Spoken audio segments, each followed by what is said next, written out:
The beach in Hanawa Falls, south of Potsdam, it's called Postwood. It was banging the other day on that really hot day. Kids splashing and playing, adults cooling in the shade. The floating dock was full. Even though it cooled off today, we are in primo swimming season in the North Country. So let's celebrate in a remote Adirondack pond near Blue Mountain Lake. That's today's story of the day. Support for Story of the Day comes from Pearsall Wealth Management at UBS Wealth Management USA, subsidiary UBS AG, member FINRA SIPC, 1 Broad Street, Glens Falls.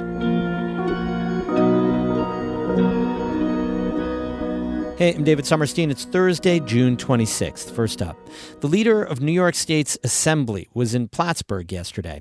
Speaker Carl Heastie announced new state funding for a local nonprofit. He also weighed in on how Republicans' massive federal spending bill could impact the state.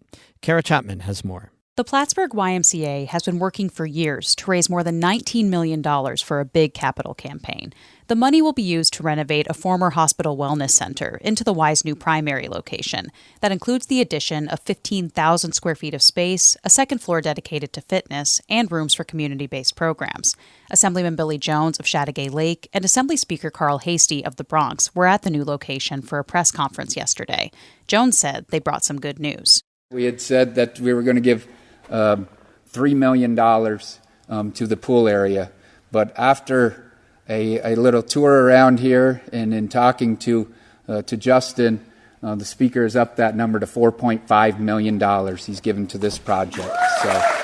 The facility's existing pool needs significant renovations, including filtration and adjustments to its depth. Plattsburgh Y CEO Justin Ein said the pool represents a huge aspect of his organization's work. The leading cause of accidental death between kids ages 1 to 4 is from drowning. It's the second leading cause of death, 5 to 14. We are surrounded by lakes, rivers, streams. We need to make sure we're teaching our kids how to swim. The new funding brings the Y to within $7 million of the project's nearly $20 million total. Ein said the Y continues to fundraise, but is working with banks and credit unions on a construction loan. He said that means, in the coming weeks, the organization can announce a date for the project's groundbreaking. Once that happens, renovations are expected to take 12 months. Ein said the hope is that the Y will move into its new home sometime next year. This is not just about building a building. This is about a community resource. This is about other agencies being able to partner with us to be able to use certain aspects of this building. And that's really important, that our community has earned this. Assembly Speaker Carl Heastie, a Democrat, said he's a big supporter of YMCAs. That's because it was another Y organization that took a chance on bringing a community center to his assembly district in the Bronx a decade ago. It now serves almost 5,000 families. Quite often people think Ys are pools and basketball courts, but they just offer so much from our babies up to our most treasured seniors. And I just think centers like this need to be supported. Heastie is coming off of a legislative session that included prison reform bills and a record-breaking $254 billion budget.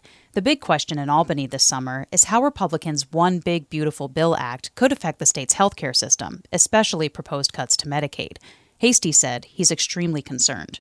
You can't just take out $13 billion from healthcare, and then people, all around the state, here in Plattsburgh and even rural places, you'll have longer wait times in emergency rooms. It'll be harder for you to maybe get a doctor. Like, this is devastating, what they're proposing. North Country Congresswoman Elise Stefanik, a Republican who voted for that bill, has been touring the state as she mulls a run for governor next year. On her potential candidacy, Heastie said she'll have to answer for how any federal action hurts New Yorkers. He pointed out she's one of 7 GOP representatives from the state. The federal government can't do anything to us that they don't allow, to happen. So I think, as she mulls her run for governor, there's questions and votes that she needs to answer for. Stefanik has lauded Republicans' massive spending bill as a huge victory for New Yorkers. She's also said the proposed changes to Medicaid will, quote, strengthen and secure the program. Kara Chapman, North Country Public Radio, Plattsburgh. The St. Lawrence Seaway has a new top U.S. official. President Donald Trump has appointed J.M. Mike Mikoshin as the administrator of the Great Lakes St. Lawrence Seaway Development Corporation. He was sworn in yesterday. The previous administrator, Adam Tyndall Schlicht, resigned in January. The position oversees the U.S. side of the system of locks and channels that connects the Great Lakes with the Atlantic Ocean. According to the Department of Transportation, Mikoshin has more than 45 years of experience with maritime transportation and waterfront operations. Most recently, he was serving as president of a consulting firm that focused on bulk terminals and cargo logistics in the Great Lakes. Before that, he spent 20 years in charge of operations on the westernmost terminal on the Great Lakes for the Hallett Dock Company in Duluth, Minnesota.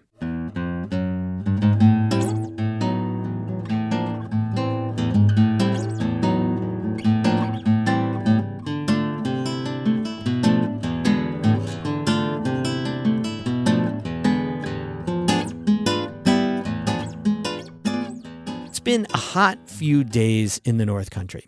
And even though it's cooler today, now is the season for your favorite swimming hole. A few years ago, during a heat wave like the one we just had, our Adirondack reporter Emily Russell headed to Hamilton County. She hiked into Tirrell Pond for a refreshing swim and produced this audio postcard, which first aired in 2020. It's a really hot summer day, and I've decided to stay low, but run out to a pond so I can cool off halfway and then run back. The pond I'm heading for is Tirrell Pond. It's 2 miles in and is tucked back behind Blue Mountain, the peak that towers over this little town in the central Adirondacks. On this day, the canopy of leaves above me is glowing green in the sun. I'm in the shade, and there's a little breeze coming through the trees, so I'm sort of shielded from the most intense heat right now. The trail starts out wide and flat. It's easy walking. I let my mind wander and just enjoy the birds above. The deeper I get here, it's really wild, and you can tell that a lot of rain has come through different places, down trees and some muddy spots. But it's definitely getting a lot more wild as I go through. More wild is my way of saying the hiking is getting harder.